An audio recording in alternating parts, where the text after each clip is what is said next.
오랜만에 인사드리네요. 안녕하세요. 피닥입니다. 그간 저 나름대로 달리기도 꾸준히 하면서 정신없는 하루를 보냈습니다. 이번 영상은 여러분들께 약속드렸었던 하프 마라톤 도전을 다행히도 무사히 마쳐서 그 소식을 여러분들께 알려드리기 위해 만들었습니다. 저번 영상을 찍을 때 말씀드렸던 것이 가을쯤 되면 한 달 누적으로 120km를 제가 넘을 것 같았고요. 그때가 되면 하프 마라톤에 한번 도전해 보겠다, 이렇게 약속을 했었습니다. 그리고 실제로 8월 달에 제가 120km를 넘게 됐어요. 그래서 대회를 알아봤죠. 9월 9일 가든 5 나이트 런이라는 대회가 있다는 것을 알게 됐고요. 참가 신청까지 다 했습니다. 근데 막상 신청하고 보니 아무래도 처음 도전이다 보니까 마음이 좀 떨리더라고요. 대회 첫 도전이라는 생각에 떨리는 마음이 감춰지지 않더군요. 대회 일주일 전까지 제가 할 수 있을까? 내가 할 수 있을까? 할 수 없을까? 할 수 있을까? 이런 생각을 저 스스로도 계속 왔다 갔다 했던 것 같아요. 근데 정확히 8월 30일에 9월 9일 열리는 대회인데 8월 30일 일주일쯤 전에 제가 신청한 그 행사가 참가자들이 너무 적어서 취소가 된다는 문자를 제가 받았습니다. 와, 이렇게도 행사가 취소될 수 있구나 라는 것을 처음으로 알았습니다. 마음의 준비를 그래도 하고 있었었는데 좀 허무하더라고요. 그래도 다행인 것은 취소가 되면서 다음 달 9월 21일에 열리는 휴먼 레이스란 대회가 또 있었어요. 그 대회로 자동 통합된다고 하더라고요. 뭐 저는 어쩔 수 없이 한 달을 또 기다려야 했죠. 그래도 별도로 또 대회를 알아보고 그러진 않았으니까 그냥 기다리기만 했으면 됐습니다. 그래도 한 달 그 여유 기간이 더 주어지는 바람에 그 기간 동안 좀 더 달려보면서 조금이나마 불안했던 제 마음을 좀 추스리고 그렇게 준비했던 것 같아요. 유튜브 관련 동영상 같은 것도 찾아보면서 준비물은 뭐가 있는지, 그리고 달릴 때 어떻게 달려야 되겠다, 머릿속으로 어떻게 달려야 되겠다, 이렇게 생각하면서요. 대회가 다가오고 전날하고 그 당일 됐었을 땐요, 뭐 영상에서 얘기하는 것처럼 특별한 뭐 카보 로딩 뭐 이런 것들을 하진 않았어요. 그냥 간단하게 평상시대로 먹고 아침에는 출발하기 전에 밥에 그냥 물 말아서 먹었습니다. 그리고 원래는 와이프가 와서 같이 와서 사진도 찍고 영상도 찍어주기로 했었는데요. 애기들이 갑자기 감기 걸리는 바람에 어쩔 수 없이 아쉽지만 혼자 가게 됐습니다. 그래도 오랜만에 지하철 타니 기분도 새로웠고요. 지하철 타고 한강 시민공원에서 열렸는데 잠실 시점이거든요. 잠시 세내역에 도착하고 나서 바로 화장실에 갔습니다. 영상을 보니 현장에서는 인원이 워낙 많아서 화장실 이용하려면 줄을 오래 서서 기다려야 된다고 해서요. 미리 화장실에 갔다 오는 게 낫겠다 싶어서 역에서 내리자마자 곧바로 화장실에 갔습니다. 역에서 나오면 도보로 한 10분 정도 걸어야 대회 장소에 도착한다고 하더라고요. 대회 요강을 보니까. 근데 걸어서 걷다 보니 갑자기 비가 오는 거예요. 날씨도 그래서 갑자기 추워졌고요. 영상에서는 꼭 우비를 챙겨가라고 했었었는데 이런 경우를 위해서가 아니었나 싶어요. 행사장으로 점점 가까워지니까 그 러닝 셔츠에 반바지를 입고 달리는 분들이 점점 생기더라고요. 추운 날인데 그렇게 워밍업 하는 그런 모습들이 아주 멋있었고, 현장에 도착하니 대부분의 사람들이 그런 차림들이더라고요. 그분들은 이렇게 갑자기 비 오는 이런 상황들이 아주 익숙한지 그 상태에서도 그 차림 그대로 그 위에다가 번호표를 붙이고 그 위에 이렇게 비옷이나 외투를 덮고 있더라고요. 아마 달릴 때는 벗고 달릴 생각들인 것 같았어요. 대부분의 사람들이 그런 모습이다 보니까 그런 모습에 왠지 비 오는데 이거 외투를 입어야 되나 말아야 되나 하는 그런 걱정하는 제 자신이 좀 초라해 보이더라고요. 우비를 못 챙겼죠. 우비를 못 챙긴 저는 어떻게 할까 고심 하다가 결국 외투를 입고 그냥 달리기로 했습니다.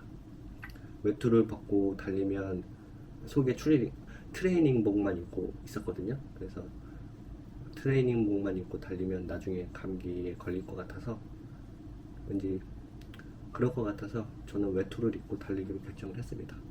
그래도 다른 사람들은 전부 다 러닝 셔츠에 반바지 입고 달리는데 저 혼자 외투 입고 달리는 게 왠지 좀 눈치도 보이더라고요. 아무래도 제가 처음이잖아요.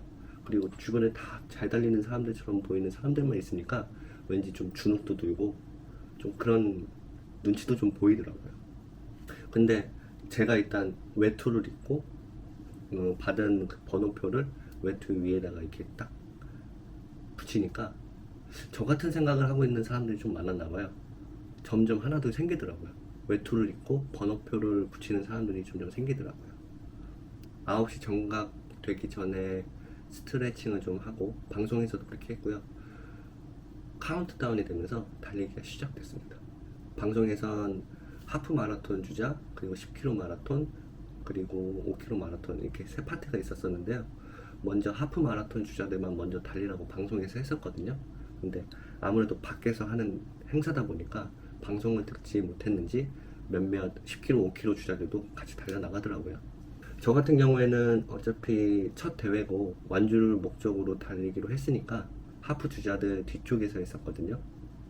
그리고 하프 주자들 거의 다 출발선 지나가는 것을 보면서 뒤쪽에서 달리기 시작했어요. 그리고 먼저 달려봤자 추월 당할 게 뻔한데 앞에서 달릴 필요가 없었거든요. 결승점, 그러니까 출발선을 지날 때 그 번호표를 받을 때 그 칩 같은 것도 받았거든요. 그 놀이동산 갈 때 받는 그 칩 같은 거, 종이로 된 거, 그거를 신발에다가 붙여놨었었는데 출발선을 딱 지나니까 그 인식이 됐는지 삐빅 소리가 나더라고요. 그래서 뭐 앞에서 출발을 하든 뒤에서 출발하든 그건 상관이 없는 것 같습니다.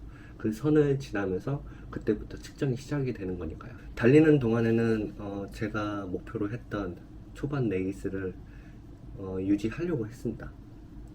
그래도 수많은 사람들과 같이 달리는 이 분위기가 익숙하지 않아서 그런지 자꾸 따라가게 되더라고요. 초반 페이스 조절이 잘 안 됐습니다. 그래서 계속 5km까지는 계속 페이스 생각하면서 이렇게 달렸던 것 같아요. 그리고 5km까지 달리다 보니 조심해야 하는 게 하나 있더라고요. 제가 느리게 달린 것도 좀 있지만 뒤에서 저를 계속 추월하는 사람들을 조심해야겠더라고요. 어떤 때는 제가 발을 밟아도 이상하지 않을 정도로 갑자기 제 앞으로 쑥 들어와서 앞으로 가시는 분들도 있어서 제가 깜짝 놀란 경우가 한 두어 번 있었습니다. 그리고 자전거들을 조심해야겠더라고요. 이 한강에서 열리는 대회였고 자전거 도로를 달리는 코스다 보니까 당연히 그 자전거 도로를 통제하지 못하잖아요. 그래서 그 자전거들이 뒤에서 엄청 빠르게 지나가는 경우가 많았습니다. 추월하는 거랑 자전거 때문에라도 저 같은 러너들, 느리게 달리는 러너들은 오른쪽 끝에서 바짝부터 달리는 게 좋을 것 같아요.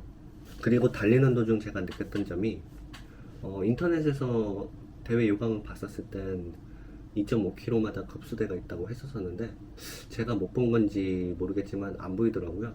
5km 지점마다 있는 거는 봤는데 뭐 그래서 지장은 없었지만 좀 당황했던 부분입니다. 그리고 달리기 전 10km 반환점 주변에 오르막이 심하다는 것도 알고 있었어요. 근데 실제로 가보니까 그 10km 반환점을 가는 그 오르막이 상상 이상으로 높았어요. 당연히 그 반대로 내려오는 내리막도 심했겠죠. 이때 제가 자세를 좀 못 잡아서 무릎을 좀 다친 것 같아요. 이때부터 제 왼쪽 무릎에 통증이 좀 심해지더라고요. 그래서 15km 이상부터는 통증이 너무 심해서 걷다가 뛰다 이렇게 반복했던 것 같아요. 그리고 여담인데 달리는 중에 궁금한 게 하나 생기더라고요. 그 10km 반환점을 가서 반환점을 돌아서 이제까지 왔던 길을 되돌아오는 그런 코스였는데 10km 반환점을 가지 않고 중간에 유턴해서 그냥 되돌아가면 아무도 모르지 않을까? 이런 생각이 들더라고요. 근데 그건 10km 반환점을 돌 때랑 16km, 15km, 16km 그때쯤이었나? 그때도 센서 측정하는 게 있더라고요.